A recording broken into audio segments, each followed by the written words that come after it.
Hi, I'm Eric.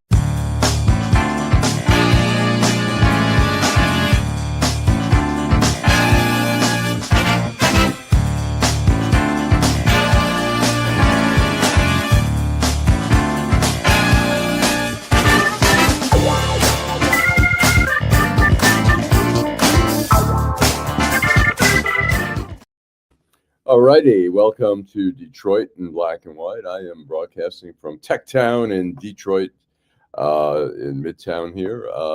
We're going to be having Vanessa Moss any moment now, and Adolph is not going to be joining us, and Jim is down in Florida. So for the moment, it is me. Welcome everybody to a Saturday. We've had a lot of stuff going on this week. We've had the shutdown. They voted on the shutdown to get the government going back again. We've got, I was listening this morning, and it just, this administration just outrages me in so many different ways. We have Donald Trump now threatening to sue the BBC for maybe $1 billion, $5 billion. And you know, it's based on nothing. It's like, do you base it on the harm to the reputation of Donald Trump? How can you ruin that man's reputation? He's been convicted. He's been accused of rape. He's been found in a civil court for sexual assault. Just on and on and on. And so it's good morning, Vanessa. Good morning. Good morning. So, anyways, I just wanted to talk. I'm talking about the BBC. I just want to say real quickly. So Trump is threatening to sue the BBC for at least $1 billion. And mind you, the figure is arbitrary. You can pick any figure. He could say $1 trillion. He can put that in writing. So the question becomes, the issue is the BBC ran a documentary just before the election last year in 2024. And mind you, how many people in the U.S. watch BBC? And not only that, but then how many people actually saw the documentary? So the two things are going on there. What happened is during the documentary, they spliced together parts of speeches that were hours apart, 1 hour apart. And Trump was claiming that it made it look like he was calling for an insurrection, which he was, as far as I'm concerned. And so two things are going on now. One, the statute, BBC has apologized. The statute of limitations is up in, it's expired in England, and he can file something in Florida, but then he has to prove how many people here in the U.S. saw it and how much damage did it do to an election where he won. So it's just all a bunch of bluster, and the BBC saying, screw you. Okay, we apologize. We shouldn't have done the editing in that way, but you're not getting a dime from us. And I'd be surprised. It's distraction. I think I was just reading where the administration is freaking out over, they're freaking out over the Epstein thing. They don't know how to deal with it. So anyways, welcome, Vanessa. Yes, first of all, good morning. I'm sorry for my delay. I actually thought I was a little early, but I wasn't. But at any rate, first of all, good morning. We missed you last night. I also want to say good morning to all of those that are joining us in the comment section. I want to say this. You know what I'm going to ask you to do. We want you to follow us on Facebook, Instagram, X, and YouTube. We want you to tell all your friends about the greatest show on these YouTube streets. We want you to like, subscribe, share. Tell all your friends about Detroit in Black and White. Before I get going and before I make a response to you, Allan, I want to say good morning. I'm going to say good morning to, let's see, Janet overall. She always follows the assignment. She shares. Thank you for following the assignment. I'm also going to say good morning to Dewayla Boyce. We missed you last night, D-Love. Derek Henry, good morning, fam. Karen Winston, Mr. 1213, he said, good morning, Allan. G Money, Hollywood said, good, Allan, greetings. How are you this Saturday? Then he said, he also said, good morning to me. Janet overall said, "Good morning, everyone." She's telling everyone to have an awesome weekend. We also have Eric Brown who's joining us. He said, "Good morning." Janice Saluk, good morning to all. Kenneth Reed says, I mean, he likes the show so much. This is what he's doing. He said he is going to be driving, running errands, but once he hit the road, he'll be listening to Detroit in black and white. We also have Jill Sheridan. Jill, thank you so much for watching Detroit in black and white, and thank you so much for your comments. And Jenna, overall, she says my cousin is in Texas is watching. Thank you. Thank you for giving us Texas love. The person that's in Texas they're in the Little D, Dallas. What part of Texas? But at any rate, good morning. So, hi, Irene Matthews. Hi. She's from Texas. So, you're talking about the current administrator who is talking about suing the BBC. The reality is this. We live in a very litigious society, and this is a litigious person. He sues everybody. So I don't know, why it would be bothersome, because that's the society that we live in. Everybody sues. They sue. Listen, it could be based upon a lie, but guess what? They're going to sue. So, I mean, my concern really is not so much that he sues, because as you say, anybody can sue, anybody can file a lawsuit. My concern is what has happened so far when he has sued is that all these companies that are worried about licensing and mergers and stuff like that, even though, I mean, ABC settled with Stephanopoulos, who said that Trump was convicted of rape when it was sexual assault in a civil proceeding. They gave him, I can't remember what the settlement was, but then 60 Minutes, that Paramount was trying to do a merger, they were sued by, again, for an editing thing, which was fine, and they paid out. So my only concern, and I hope, I mean, the BBC says, screw you, we're not giving you a dime, and hopefully that's what it is, because he's been extorting. He got kicked off of Facebook, and he got Zuckerberg to give him like $25 million. I mean, anybody can get kicked off. Guess what, Allan, though? When you talk about NBC, Peacock, you're not trying to be funny. I don't feel sorry for them. They got the money. They got the money and the means to pay. I'm just telling nothing to do with money. It has it's principle. It's like, yeah, they've got, it's the principle of it that a president of the United States can intimidate the media. I mean, he pushed for Colbert to get off. He pushed for Jimmy Kimmel to get off. And the great thing about Jimmy Kimmel getting pushed off was that people started, including me, started canceling their Hulu accounts and boycotting ABC. And ABC said, whoa. And they brought Jimmy Kimmel back, but it's not the money, it's the principle. If he intimidates, and hopefully BBC, like I say, statute of limitations is up in England, and here in the U.S. he's going to have to prove that enough Americans watch that, which I never saw it, and I consume a lot of news, and I do watch the BBC sometimes. So, Well, Eric Brown says that he has the BBC. The license to sue by admitting that they purposely edited the way they presented the January 6th issue. What do you have? How do you respond to that? You know what? I think, there were parts of the speech. I mean, if the message was, I mean, you try to be as transparent as you can.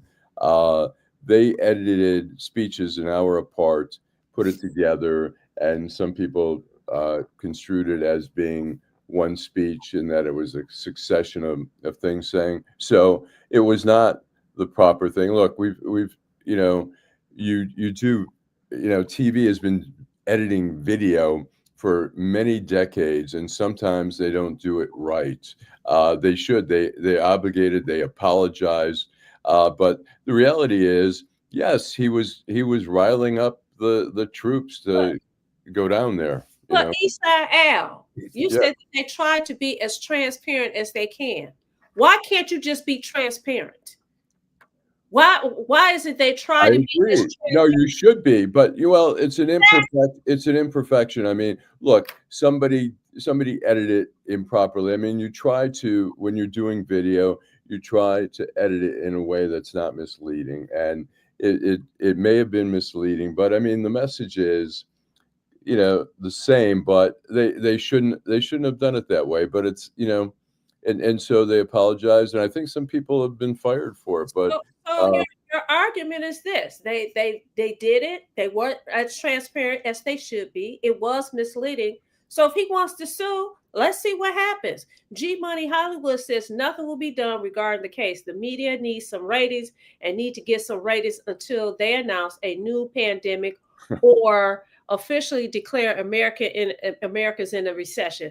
This is bought news. We also have name I don't know how to pronounce it. Grand Rising Detroit Black and White host, viewers, subscribers, and listeners. What up, though? Thank you so much. We have shared story, but the message wasn't the same. Willis Martin says BBC has been lying for decades. So, Allan, there are some people who probably feel the way that I feel. Listen, if you're not, you need to be transparent. People watch the news, right? You want to be transparent because you don't want to give out information or fake news, right? And for people to rely on that fake news. Even on Detroit Black and White, if we say something wrong, I know for a fact you go back and you do your research and say, hey, correction. I've done the same thing. With a big entity like the BBC, they should not afford themselves to not be transparent. I agree. Well, I agree. I mean, the standards should be extremely high. And like I say, they have apologized, and I think some people may have lost their jobs over it. But look, the thing I'm concerned about, I mean, you can say he can sue, and he can sue. I just hope that the BBC is, I mean, look, when the Wall Street Journal published a story that Trump had sent Epstein this card that he had drawn. First of all, he said, I don't draw, which was a lie because they saw other drawings that he had done. He kept screaming, I'm going to sue. And Rupert Murdoch owns the Wall Street Journal. And Rupert Murdoch was like, fuck you. Go ahead and sue. We're going to, and he hasn't sued them because it was the truth. Look, the thing is, I agree with that, but we should also have a president who tries, at least attempts to be factual. He said in a speech about a month ago, he said, in the U.S., we are, since I've taken office in the last 6 months, we are producing 18,000 more cars per month. It was 167 cars. So I want to challenge you, Allan. You said the president should at least be factual. So should the media. I agree. I'm not disagreeing. I'm saying if he decides that he's going to sue, let's see what happens. He's the biggest, but he said Obama is getting commissions from Obamacare. He got that from a news site that says we are fiction. This is not true, and he posts it on there. So the guy has no credibility. He yells fake news. The guy is a fake news unto himself. But listen, Allan, and I think our co-host for Detroit Black and White would probably agree. The example that you just used, him going on this website, people believe what they want to believe, whether it's factual or not. Those of us that exercise our discerning spirit, you can look at something and it could come from a credible news site, and we could look at it and say, this story has holes in it. This is a lie. So I blame it on people who go with this narrative, whatever the narrative is, whether it's a narrative that he's telling that's truthful or false, or the media. I have a problem with you going forward with information that you can look at it and tell that it's a doggone lie. It says on the site, this is a fictional thing. And why are we even talking about it? We know it's a lie. Because those people who want to believe it are going to, no matter what you say, they're going to believe it. Well, that doesn't, I'm not sure the point of saying, well, people want to believe what they want to believe. It's like, okay, so the BBC can do, I mean, look, Eric's right. I mean, the media should be held to an extremely high standard. I can tell you, I worked for the Detroit News for 11 years, and we had extremely high standards. I worked for the Washington Post, and again, we had extremely high standards. Were there ever stories that were misleading. There was some story written about the business section about Firestone or something, and they got the facts screwed up and they had to apologize and write a retraction. It happens, but you try to be as careful as possible. Okay. So Well, we have our guest that's backstage, so let's shoot to a commercial. Then we come back. We'll have Haley Stevens. You can introduce her, Allan, and then after she's done, we'll go back to the comments in the comment section. Detroit. Hi, I'm Eric Sabri, your Wayne County Treasurer. Are you living in the home of a deceased family member and you're facing property tax foreclosure, or maybe you know someone who's in the same situation? The probate process may be helpful to you. If you file a probate petition and notify our office, the foreclosure proceedings will be halted during the probate process. We have several nonprofit partners who have free attorneys who can assist you. Contact our office, 313-224-5990, or email us at taxinfo@waynecounty.com. Don't lose your family property. Some of these properties have been in the family for 4 or 5 generations. Contact us now. We're here to help.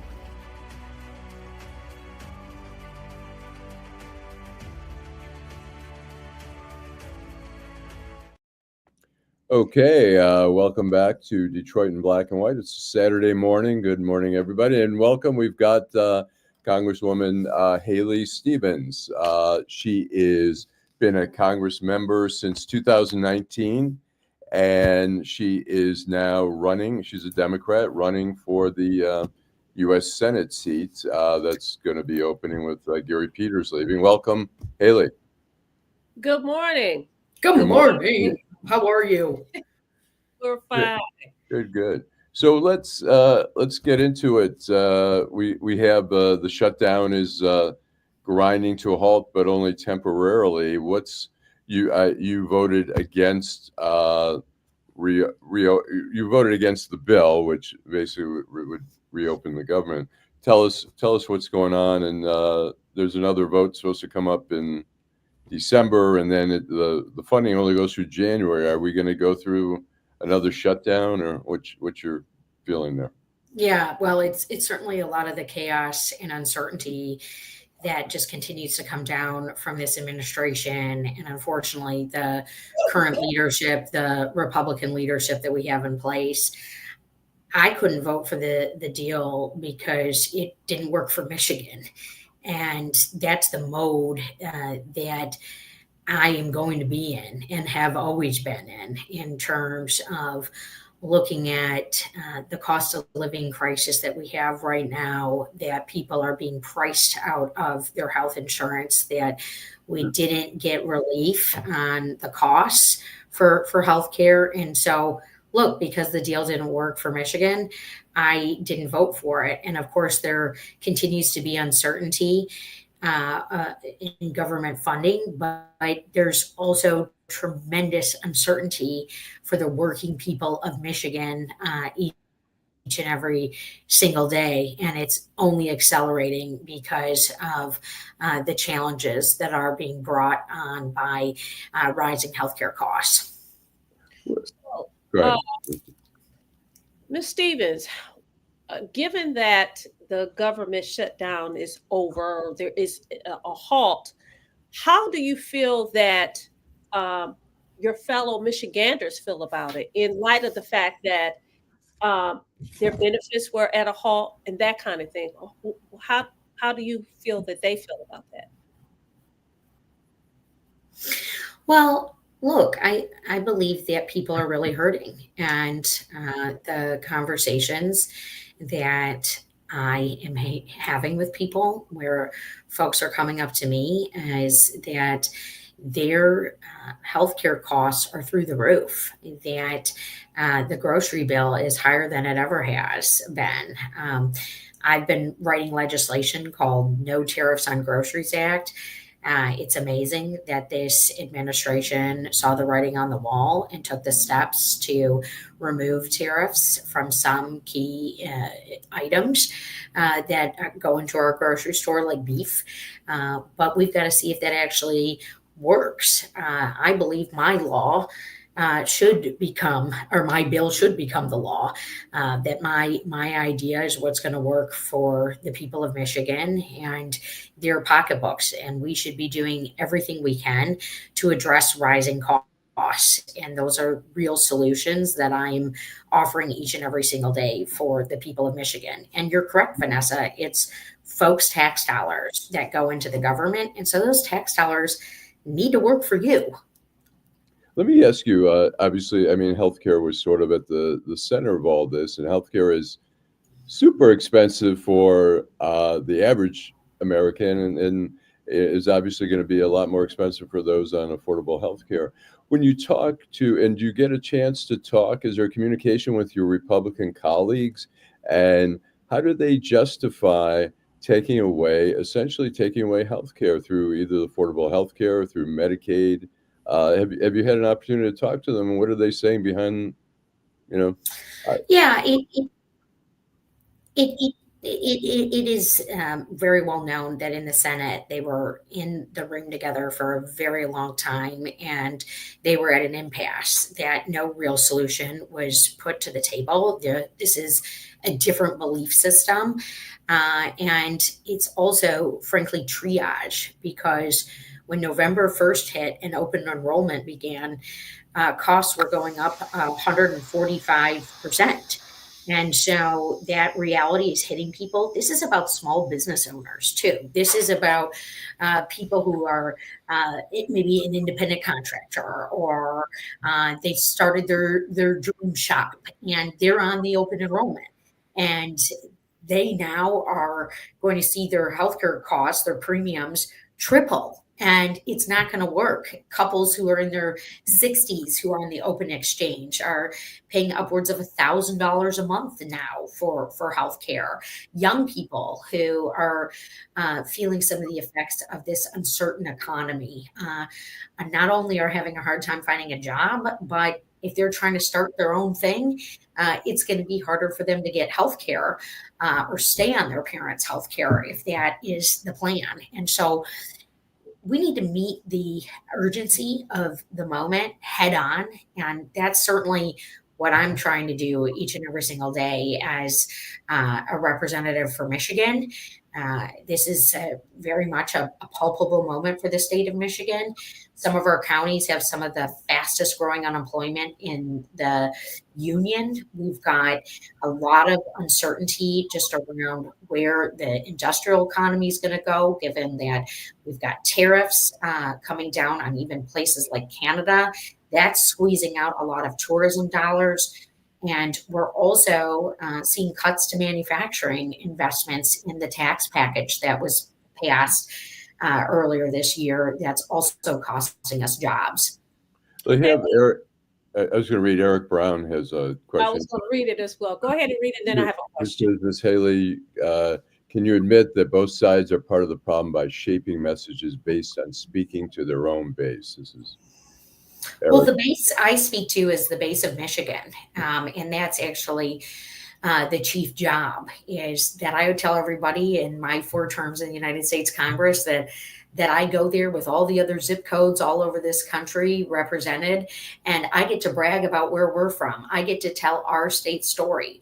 That's the vote I cast each and every time I take a vote, and that's what I wanted to be heard in this moment.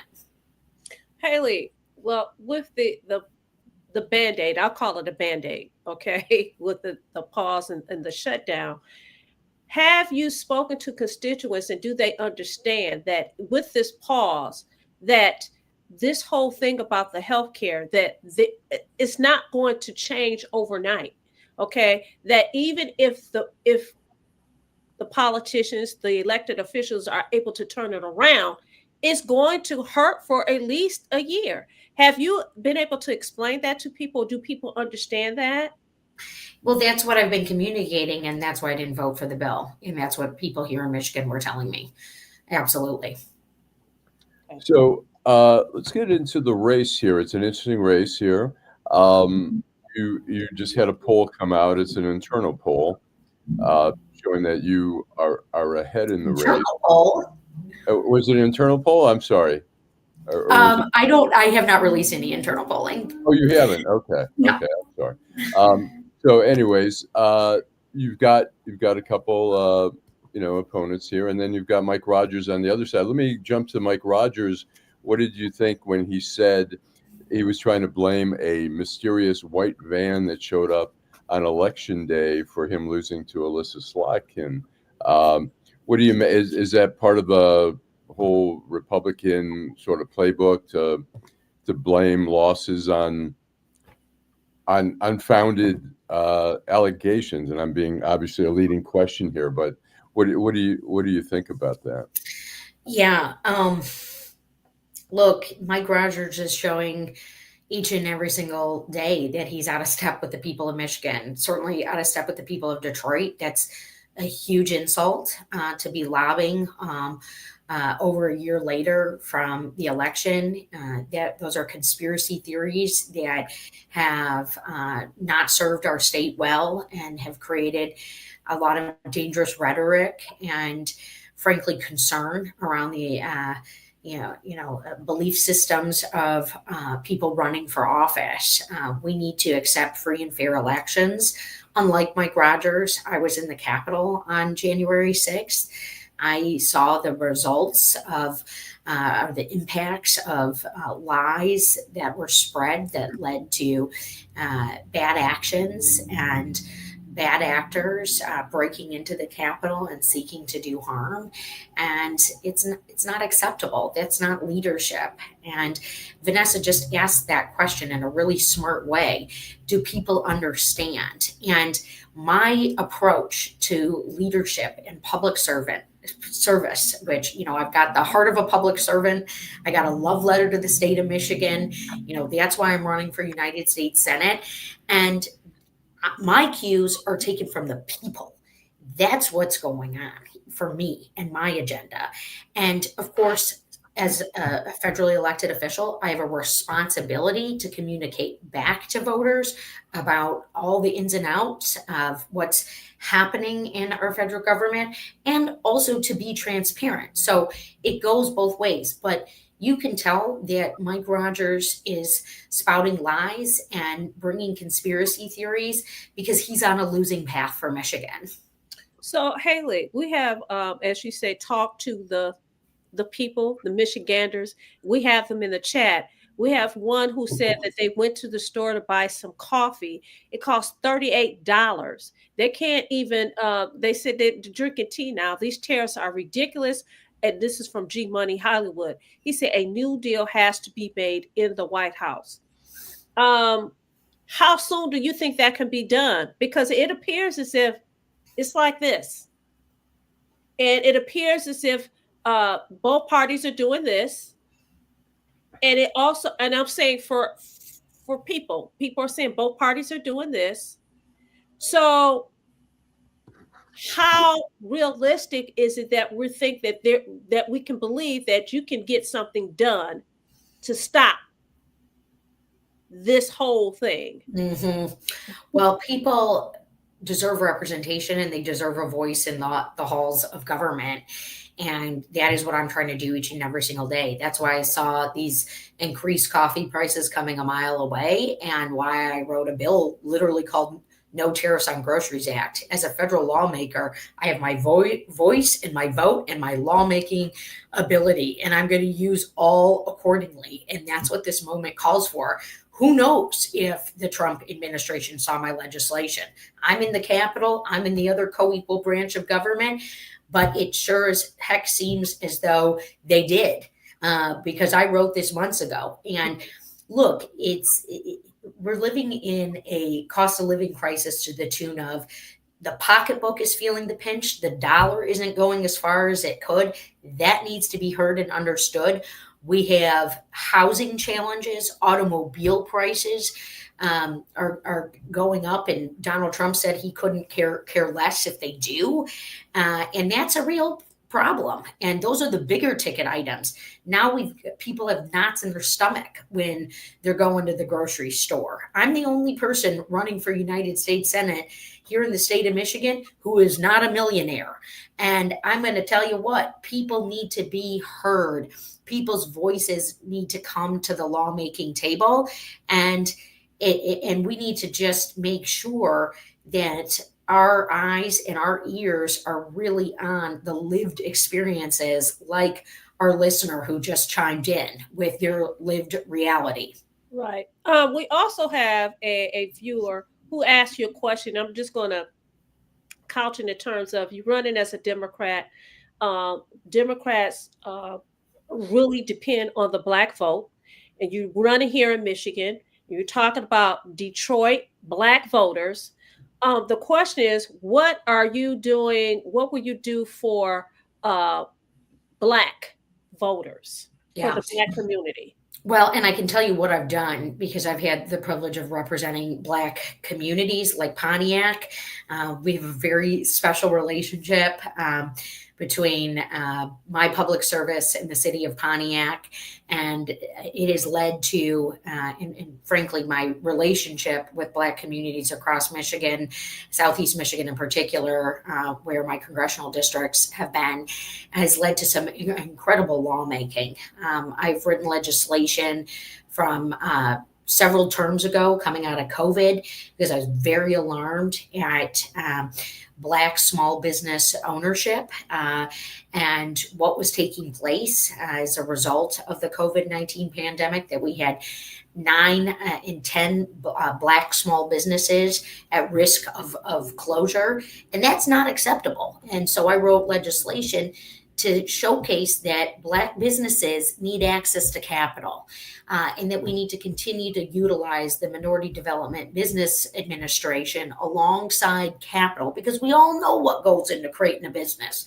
It's a lot of dough. It's a lot of resources to stand something like that up. And that is a bill I have written every single term and introduced, and I want to go to the Senate and make sure that's heard. I treasure the relationship that I have with leaders in Detroit.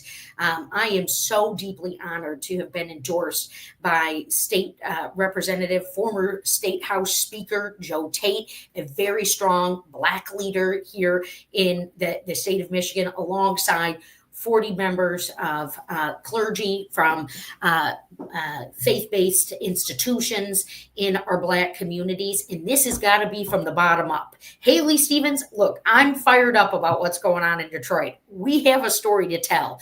This state has a story to tell. It's a story of grit, resilience, determination. And that's what's motivating me to run in this moment, linking arms and going forward together. Let's take a break, Right. and then we'll be right back. Yeah. Homeownership opportunities are rising in the city of Detroit, and there's a house out there that's right for you and your family. You don't even have to worry about credit or getting a loan. You can win a house for as little as $1,000 and pay for the renovation cost as you go. It all starts at buildingdetroit.org and the Detroit Land Bank Authority.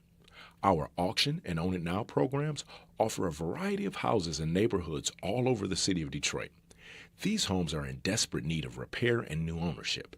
You can begin by going to our interactive map and detailed property listings to find the right fit for you. It won't be easy, and renovation costs are not cheap, but our compliance team is there every step of the way. We will help you track your progress and connect you with local discounts to save you more money. We have already sold more than 15,000 homes in the city of Detroit, and our inventory is shrinking fast, so you don't want to miss out on this wonderful opportunity. Start your home buying journey today by visiting buildingdetroit.org.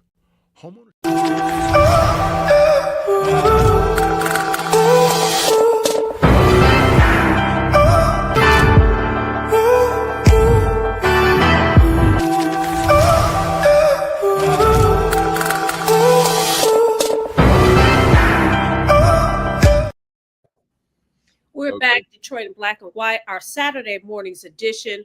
Thank you all that's joining us on YouTube, X, Facebook, and all the other social media platforms. And want to thank Haley Stevens, who's here as our guest here on Detroit in Black and White.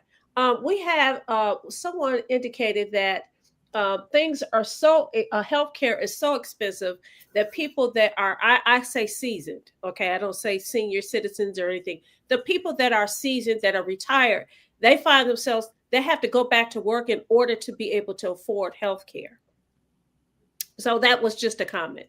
I want to bring up something. Last time you were on, right at the very tail end, somebody was asking some questions about AIPAC. And for those who don't know, AIPAC is a lobbying group that lobbies really on behalf of Israel.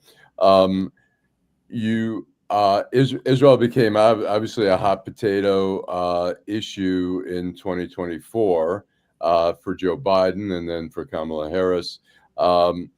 You've had the backing, some people say. So the question is, some people say you're beholden to AIPAC. And then the other question is, how do you navigate getting the Jewish vote and the Arab vote and the Muslim vote here in Michigan, which is obviously both significant? Yeah, well, I certainly can tell you where I'm on this issue. 700 plus days of a long, brutal war that was awful. The images were harrowing. It was deeply hard to take for people who were observing what was unfolding. I long called for an end to the war, to see hostages come home. It was incredible to see the remaining alive hostages, 20 individuals, get reunited with their families, to see Hamas surrender. We're in the early and delicate, fragile stages of a ceasefire that we want to see be long and permanent and lasting. We want to see dignity for people living in Gaza, Palestinian people, and people of Israel who deserve to live side by side. What do you tell the Jewish voters, I think, have been very supportive of you. What do you tell the Arab and Muslim voters here in Michigan who are saying, oh, we're not, the Palestinians aren't getting enough attention, that the U.S. has been tipping the scale toward Israel? Have you had to address that in any of the Arab communities?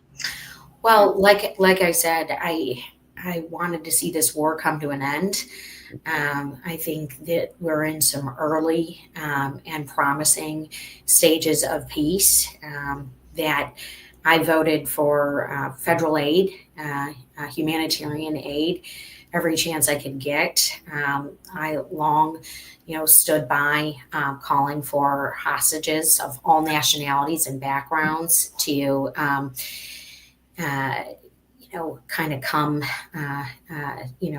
the light getting shined on their, the brutality of the hostage taking to get them home, and to get peace. I mean, there just was some longstanding suffering. And look, in terms of how I'm campaigning, there's a real story here in Michigan about what is happening with small businesses, what is happening with people's pocketbooks.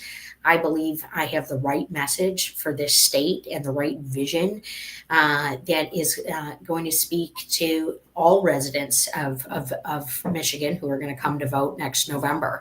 And I have strong leadership that delivers for our state. This is when I served as chief of staff on the U.S. Auto Rescue. This is when I played a lead role in getting the CHIPS and Science Act passed and signed into law. This is laws that I've gotten passed to invest in early childhood education so we can have the next generation of engineers, so that we can have equal opportunity.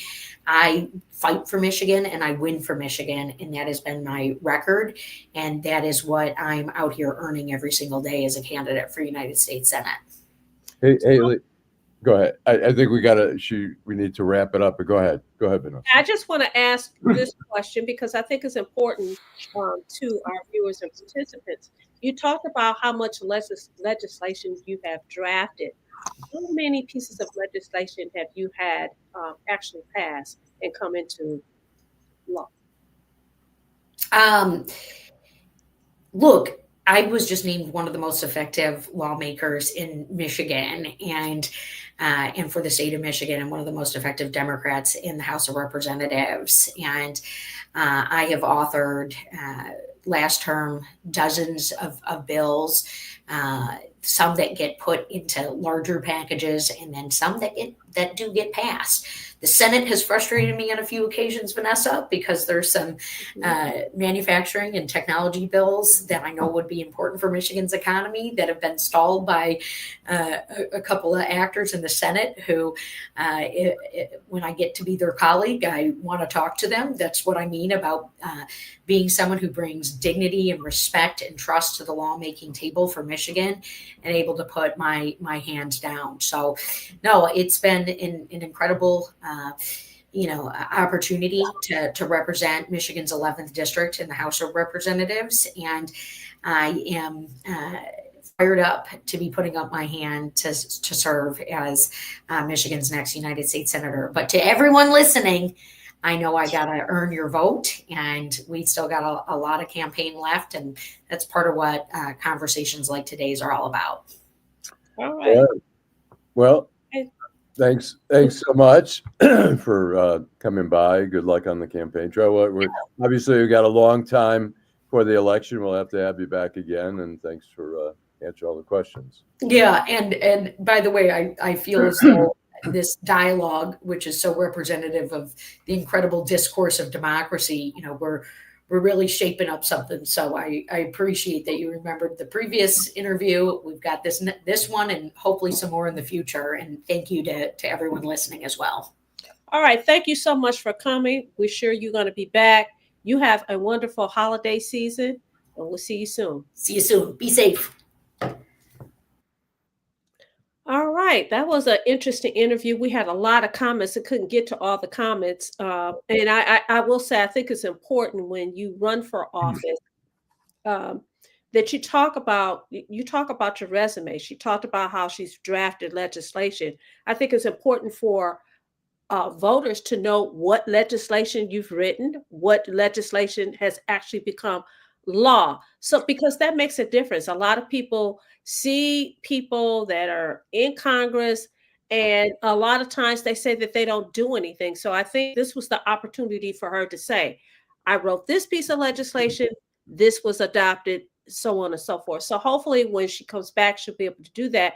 And hopefully we'll be able to have some of the other candidates on the show, including Mike Rogers, because I think there needs to be a balance. He needs to be able to explain what his thinking is, what his thinking is not. He's going to do for Michigan. We'll see if he'll come on. Yeah. This is a liberal show here. But who said that? Are you not liberal? You're the only liberal. I know. Okay. So I want to get to some of these comments, if you don't mind. And then maybe we could just turn the corner a little bit to something that, because we talk about things that are so dark and so bad, but you know what? People now have their benefits restored. And even though it's a Band-Aid, and I personally have a problem with this, we are coming upon the holiday season. And so, maybe we could turn the corner and talk about some positive things that's going on in the community. But I'm going to read some of these comments, unless you want to read them. Oh, I can't remember where we start out here. Yeah, so I'm going to say, first of all, our viewers are engaging with one another in the chat, which I think is great. So they're getting to know each other. So I just want to acknowledge some of our viewers. I read Stephanie Jackson's comment. G Money Hollywood responded to Eric Brown. He said he thinks Folgers is priced at $30 as well. That's no joke. That's crazy. I don't drink coffee. Do you drink coffee, Allan? I don't. I quit, and believe it or not, 1983. Because I was up to 9 cups a day, and it was burning a hole in my stomach, and I had to stop drinking it. I haven't. I'm grateful that I don't, because I know people go crazy I've gone traveling with friends, and they'll be like, "Oh my God, I have to have a Starbucks. I can't wake up until." And so I'm glad I don't have to deal with that shit. A lot of this economy, I wonder how many people can still afford Starbucks. But we have a viewer who made a very good point. Willis Martin, 9196 says the president before this one gave us a terrible economy too, and that was one of the things that the current administrator ran on. That? I disagree with that. We did not have a terrible economy. We had, look, we had issues coming out of, we've had inflation because we came out of the pandemic, because people weren't working and people didn't want to go back to work. We had issues, and we've been wrestling with, inflation, but this president hasn't really done much. The egg prices have come down only because at the time the bird flu was making eggs harder to get. Now they've moderated, but meat prices, a lot of other, it's insane now. Particularly you go to a restaurant now, if you get a drink, forget about it. I mean, it's so outrageously expensive, everything. But Allan, you disagree, and I get that, and I respect your opinion, but you do understand that a lot of people do not agree with you, and that is why we have the current, and one of the reasons why we have the current administrator. We had inflation. There's no question about it. That was really only a thing out of, and Trump was dealing with that because he was here during the pandemic. The pandemic started in March of 2020. He was still president. Prices were going crazy. The economy wasn't perfect, but it was, look, the unemployment was low. Inflation was creeping up there. And for a lot of people, that meant not being able to afford certain things. And that also meant, look, McDonald's is dealing with, they say, the lower income customers. They're seeing less and less of them. Places like Chipotle, they're dealing with less and less people being able to afford. You go to a fast food restaurant, you're still spending $10, $12 for a meal, where it used to be spending more than that. I don't know, because I don't go to fast food restaurants. I just found that as I've become more seasoned, I prefer to cook at home or go to restaurants that's not a fast food restaurant. So I'm going to read some more of these comments. Eric Brown, talking about our guest, he says that she's losing support, mentioning the Black clergy, and Stephanie Jackson agreed with him. Karen Winston talks about how she buys Red Rose Teas bags when she can't find them. They are overpriced at $6.99 a box of 100. It's still cheaper than coffee, though. At the end of the month, though, if my money is right, but she buys tea. Willis Martin says, I hear more and more word salad language from all of these politicians. A lot of people feel like that. Terry McCrimmon, good morning, and thank you so much for joining us. He says, when people depend on politicians to care of them, that's not winning strategy in the long run. G Money says, he says that he's going to start buying more tea. Power Org says the only Black business that Haley Stevens is concerned about are the ones that are in her circle to get her reelected. Willis Martin says all of them paid for by AIPAC. Karen says doctors decide against your life-saving surgery if you are too old. Her cousin needs a kidney, but if you are older than 70, you are out of consideration. Power Org says, Derek Henry says that our guest sound like she's an app back pocket. Power Org says, Allan, you should not have cut her off, let her finish. I don't know what exactly he's talking about. He also says, no, Haley Stevens, you fight for some of Michigan and win for some of Michigan. And the same are the ones that you come down here and buy their vote. I want to say, as far as cutting, I'm not sure if there, but we got a note saying her campaign said she had another engagement, so we had to cut it. We would love to have had her for the whole show. When Eric Brown says, how can you say the economy was good when the Biden administration or Kamala Harris admitted that was an issue? I never said, look, inflation was a big issue. Unfortunately, people bought the flim-flam man's promise of day one prices would go down. It's 10 months later and prices are, I think, 3% overall higher than they were last year. So there's no question. Look, when people have to pay more, your dollar's worth less, and you're not, a lot of people aren't getting raises, and they're having to stretch the dollar in different ways, and we're seeing that. So the economy was an issue, particularly inflation, and we haven't really put a big dent in inflation at this point. But I mean, look, for the sake of the American people, let's hope he can do something. But the tariffs he's finally pulled the tariffs off meat now, because meat is going, the price of meat is so high. So it is, the economy is always going to be an issue in every election. Because no matter how good the economy is, not everyone's going to be benefiting from a good economy. Well, we have a viewer who said that the current administrator was able to win because of borders. And then you have Stephanie Jackson says everybody but the Democrats were trying to close the borders.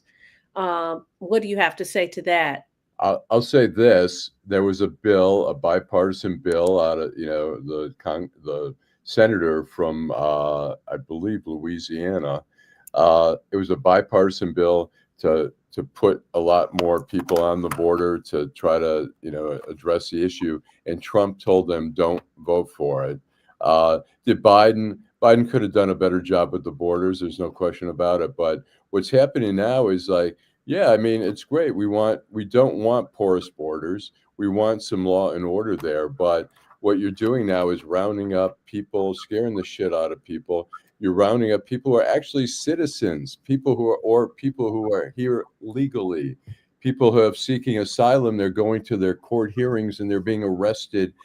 They're doing what's legal and they're being arrested. They're just trying to they have a quota number there, and they're trying to do it. So it's not that everything Trump does is bad, but he overdoes it to a point where it's like, look, in China, they monitor everybody. They don't have to get a judge to sign off on any listening devices or anything like that. So their crime rate is lower. They get to watch it. But living in a democracy, there's a balance between me having to, listen to everything Vanessa says and make sure that she's not committing a crime, or them listening to me. And, we give up some little, things there. It's a trade-off. And so I don't know.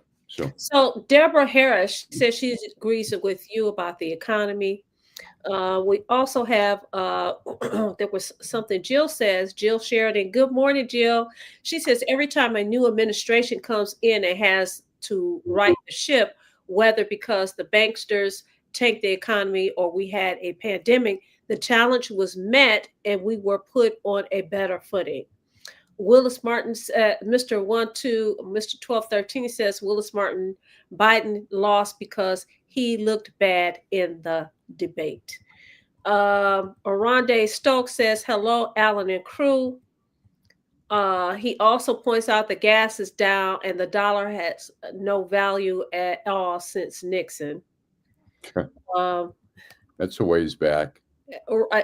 Yes, very ways back. You also have Terry McCrimmon. He says, so has the crime rate in Chicago gone down since ICE invaded? Well, that's the thing in Chicago, we talk about every weekend, and there's too many shootings. Like I don't disagree that it is a crisis that we don't treat as a crisis in every city, including the city of Detroit, where we have shootings all the time. We have homicides.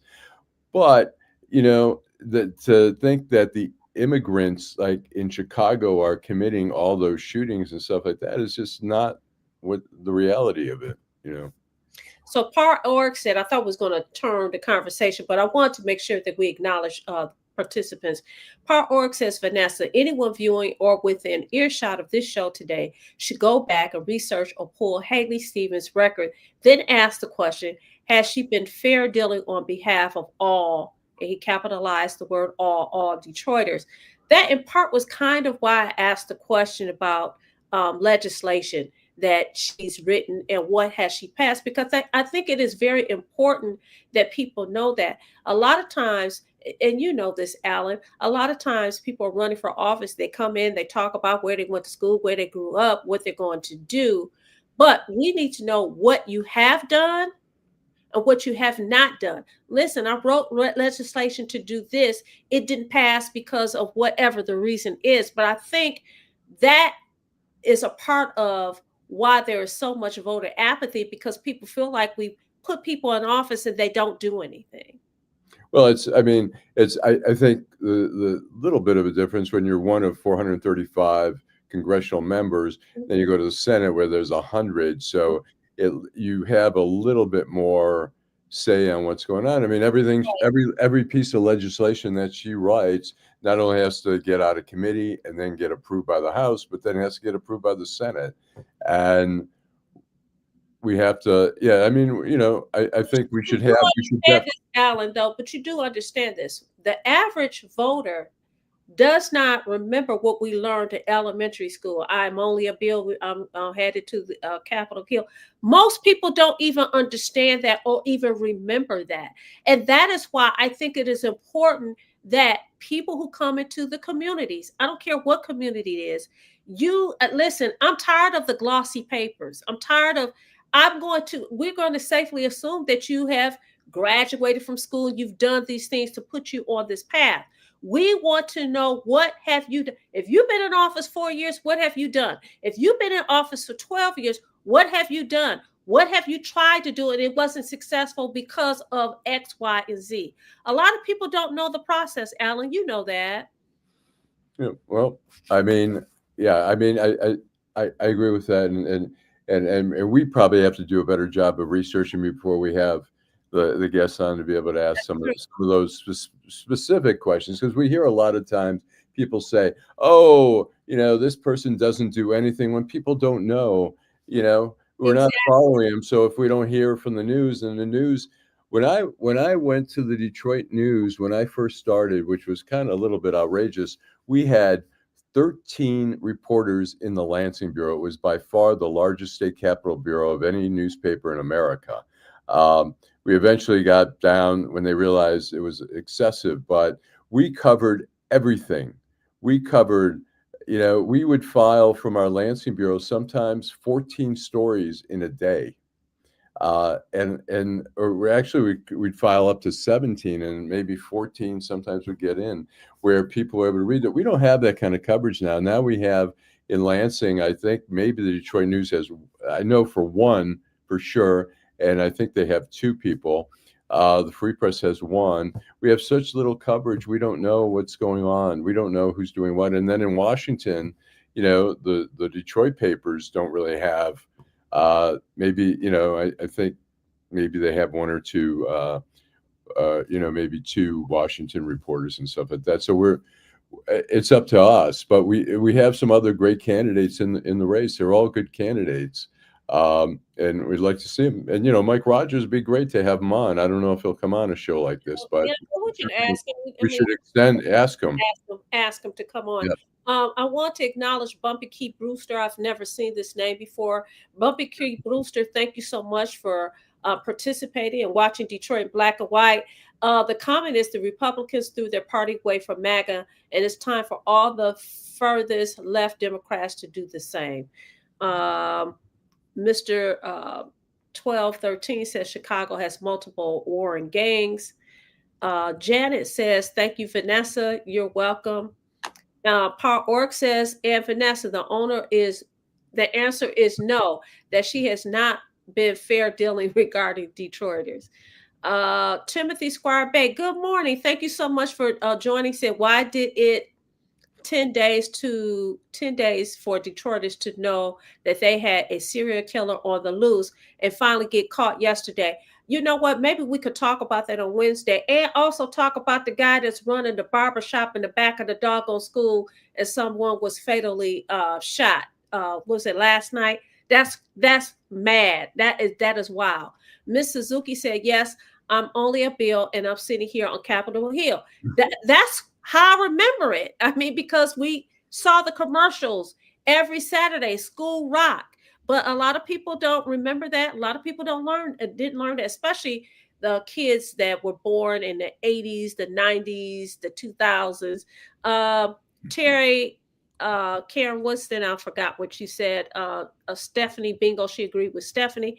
I think it is, we're getting hit it close to the 11 o'clock hour. Kenneth Powell, thank you so much. Thank you for chiming in. He says, salute to all the guys and goddesses. Stay dangerous. Willis Martin says she could have pushed making empty lots in Detroit into small community farms to deal with high prices. Now that he said, now that's not word salad. So it is 11 o'clock. It's Saturday. We thank you so much for joining us. Listen, we don't take you for granted. We appreciate you guys watching us every Wednesday, Friday, and Saturday, and joining Allan on his show on Friday mornings, as well as Eric's show on Monday evenings at 8:30. Sometimes we are very tired because we're working and we're doing a whole lot of other things, but we love the fact that not only do we give you information, but you give us information. We're going to ask that you have a safe weekend. Thank you so much, Allan, for joining. Thank everyone again for joining. Tell all your friends about the greatest show on these YouTube streets. Have a wonderful weekend. Take care.